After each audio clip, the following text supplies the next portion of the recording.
everyone, welcome back to my channel and welcome back to the new exciting vlog. Lucy দাঁড়াও, ব্লগটা start করি। আজকে দিওয়ালি, সবাইকে অগ্রিম হ্যাপি দিওয়ালি মাম্মা। আর আজকে দিওয়ালি স্পেশাল ব্লগ যাবে চ্যানেলে, সো দেরি না করে ব্লগটা স্টার্ট করি। তোমরা দিওয়ালি উপলক্ষে খুব সুন্দর করে ঘরটাকে সাজিয়েছিলাম। প্রায় এক সপ্তাহ ধরে ঘর দুয়ার পরিষ্কার পরিচ্ছন্ন করে অবশেষে দিওয়ালির ডেকোরেশন কমপ্লিট হয়ে গেছে। আমি আর মেহের মিলেই সবটা করেছি। তো তোমরা অবশ্যই দেখে জানিও কীরকম লাগছে আমার এই ছোট্ট ঘরটা সাজানোর পরে। লাইটস দিয়ে, ফুল দিয়ে সুন্দর কার্টেন লাগিয়ে সাজিয়েছিলাম। আর এখানে মেহেরদের অফিস থেকে দিয়েছিল দিওয়ালি গিফট, যেটা আমরা বিকেলবেলা ইভিনিং স্ন্যাক্স খেয়ে তারপর আমরা গেছিলাম একটু সোদপুরে টুকিটাকি জিনিসপত্র লাস্ট মোমেন্টে যেগুলো বাকি থাকে সেগুলো কিনতে। আর বাজি প্রচুর দেখে না লোভ সামলাতে পারিনি। প্রতি বছরই ইচ্ছা করে কিন্তু আর বাজি কেনা হয় না। আগের বছরের বাজি এখনও পড়ে আছে, ফাটানো হয়নি। এবছর কিনেছি বাজি। রাত্রিবেলা ডিনারের জন্য আর্সেলান থেকে নিয়েছি 2টো চিকেন এগ রোল।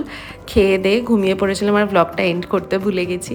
পরের দিন সকালবেলা এখানে ঘুম থেকে উঠেই মেহের চালিয়ে দিয়েছে গুরুনানক দেবজির পাঠ, যেটা অমৃতসর থেকে লাইভ হয় এবং প্রত্যেক দিন সকালবেলায় সেটা দিয়ে আমাদের দিনটা শুরু হয়।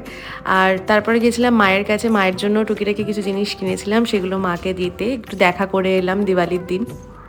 তারপর বাড়িতে এসে আজকে স্পেশাল দিওয়ালি উপলক্ষে রান্না করব আলুর দম, মটর পনির আর করব ফ্রাইড রাইস।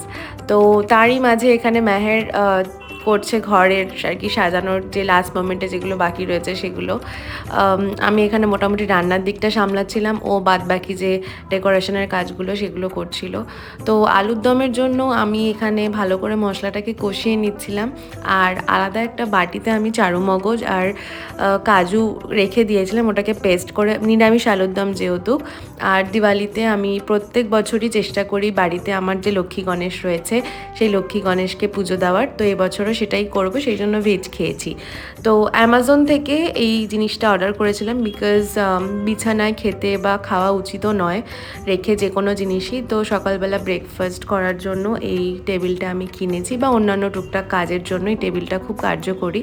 আর আগের দিন যে সোদপুর থেকে এগুলো কিনে এনেছিলাম আর এগুলো সাজিয়ে দিয়েছি খুব সুন্দর করে, দেখতেও দারুণ লাগছে। আর দেখতেই দেখতে মোটামুটি আমার 2টো থেকে 2:30টার মধ্যে রান্না কমপ্লিট হয়ে গেছে। তো মেহেরকে এখানে ওর ফেভারিট ডিশ মটর পনির আর এখানে আলুর দম দিয়েছিলাম। প্রত্যেকটা রান্না সত্যি কথা বলতে দুর্দান্ত হয়েছিল খেতে, কারণ অল্প জিনিস না, খেতেও খুব ভালো হয় আর টেস্ট ওয়াইজও খুব ভালো হয়। একদমই অল্প আমাদের দুজনের জন্য করেছিলাম, যাতে রাত্রিবেলাও হয়ে যায়, একটু বেশি করেই করেছিলাম। তো এখানে লাঞ্চ কমপ্লিট। লাঞ্চ করার পর এবার শুরু হবে পুজোর জোগাড়। তার আগে আমি একটু রেডি হয়ে নেব। আজকে আমি সালওয়ারই পরবো, শাড়ি পরার খুব একটা ইচ্ছে নেই। আর এখানে এখন মেহের খেয়ে আমাকে রিভিউ দিচ্ছে কোনটা কীরকম কী হয়েছে। মুখ চোখের এক্সপ্রেশন দেখে আশা করি আপনারা বুঝতেই পারছেন যে খেতে সত্যিই খুব ভালো হয়েছিল। আর বিকেলবেলা এখানে আমি একটু রেস্ট নিয়ে রেডি হয়ে গেছি। এই সালোয়ারটা আমার শাশুড়ি মা আমাকে শাগুনে দিয়েছিল, তো ওটাই আমি আজকে পরেছি। আর খুবই সুন্দর, মানে ওভারঅল কাজটা এত সুন্দর সালোয়ারটা, তো সেটাই আমি এখানে পরে নিয়েছি। আর এখানে চলছে পুজোর জোগাড়, লক্ষ্মী গণেশের পুজোর, বা দিওয়ালির দিনকে যে লক্ষ্মী গণেশ পুজো হয় সেই পুজোর জোগাড় চলছে। তো আমি যতটুকু জানি বা আমি যতটুকু শিখেছি সেইভাবেই আমি পুজোটা করব। প্লিজ কেউ জাজ করবেন না, আসলে এক একজনের বাড়িতে এক এক রকম পুজোর বিধি রয়েছে। আমি আমার মতন করে ভগবানকে পুজো দিই। তো এখানে সেই পুজোরই আয়োজন আমি এখানে করছি। এবছর যেহেতু 2 দিন দিওয়ালি ছিল, মানে কালী পুজোর দিনকেও দিওয়ালি ছিল, তার পরের দিনকেও দিওয়ালি ছিল। তো প্রতি বছর দিওয়ালির দিনকে আমরা গুরুদুয়ারাতে যাই, কিন্তু এবছর যেহেতু কালী পুজোর দিনকেই দিওয়ালি পড়েছে, তো সেই দিনকে গুরুদুয়ারাতে কিছু হয়নি, তার পরের দিনকে হবে। তো সেই দিনকেই আমরা যাব গুরুদুয়ারাতে।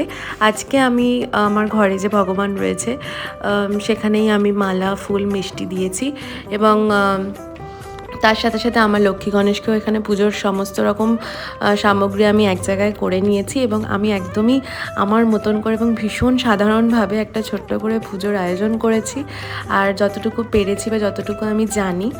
আর এখানে লক্ষ্মী পুজোয় তো খই, নাড়ু, বাতাসা এগুলো মাস্ট। আর যেহেতু দিওয়ালির দিনকে লক্ষ্মী গণেশ পুজো, তো এখানে নিয়ম অনুসারে 7 রকম বা 5 রকম শস্য দিতে হয় ভগবানের সামনে, এবং সংসারে সুখ শান্তি সমৃদ্ধি যাতে বজায় থাকে এবং সকলে যেন সুন্দরভাবে, স্বাভাবিকভাবে এবং ভালোভাবে যেন সবার যেন ভালো হয় এবং সবাই যেন সুস্থ থাকে, ভালো থাকে এবং আমার পরিবারও যেন সুস্থ থাকে, ভালো থাকে। তো সেই মঙ্গল কামনায় আমার এই পুজো।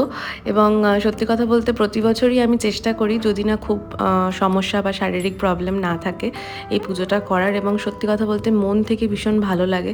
আর প্রচণ্ড গরম লাগছিল এই ঘরের মধ্যে, পুরো জানলা দরজা বন্ধ করা ছিল বলে। তো মেহের সেটাই আমাকে এখানে বলছিল টিস্যু দিয়ে। যাই হোক, এখানে পুজোর আমি প্রস্তুতি একা হাতেই সবটা করেছি। মেহেরও সাথে কিছুটা হেল্প আমাকে করেছে অবশ্যই, কারণ ওর হেল্প না থাকলে আমার পক্ষে এত কিছু অ্যারেঞ্জ করা সত্যিই সম্ভব নয়। তো মোটামুটি পুজোর আমার এখানে জোগাড়জান্তি কমপ্লিট হয়ে গেছে। আর লুসি অ্যাজ ইউজুয়াল সবসময় আমার পিছনে পিছনে সারাটা ক্ষণিও আমার সাথে সাথে, মানে আমি যেখানেই যাব সেখানেই ও আমার সাথে। এই যে আমি এখন পুজো করতে বসেছি, ঠিক চুপটি করে এসে আমার পায়ের কাছে বসে পড়েছে। যাই হোক, ধনতেরাসের দিন আলাদা করে সেরকমভাবে কখনোই কোনো কিছু কেনা হয় না।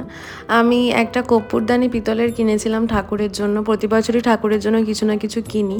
আর এবছর কিনেছি একটা লক্ষ্মী গণেশের কয়েন, যেটা আমি ব্লিঙ্কিট থেকে আনিয়েছিলাম ধনতেরাস উপলক্ষে।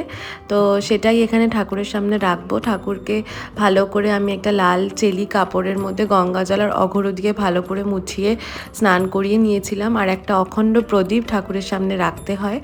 আর যা যা পূজা বিধি রয়েছে সেগুলোই এখানে করছিলাম।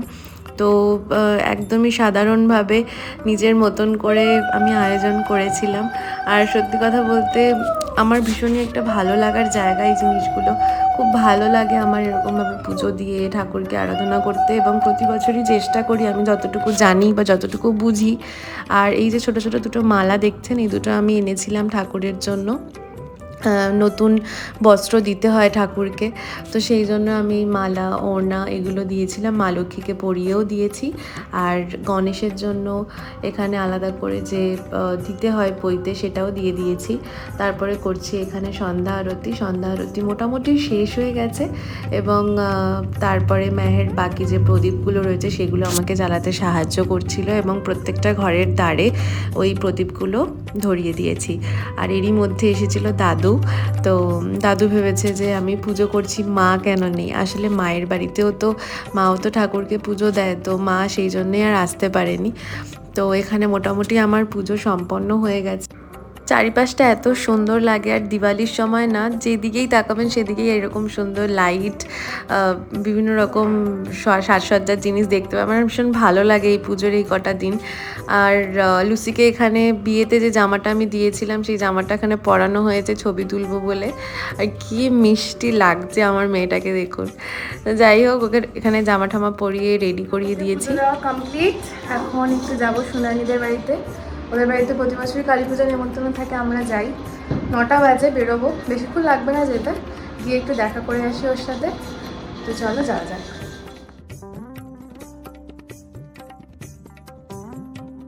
সুন্দর সাজিয়েছে পুজোর বাড়ি।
পুজো আজকে সারা রাতই হবে। আমরা বাড়ি ফিরে এসেছিলাম।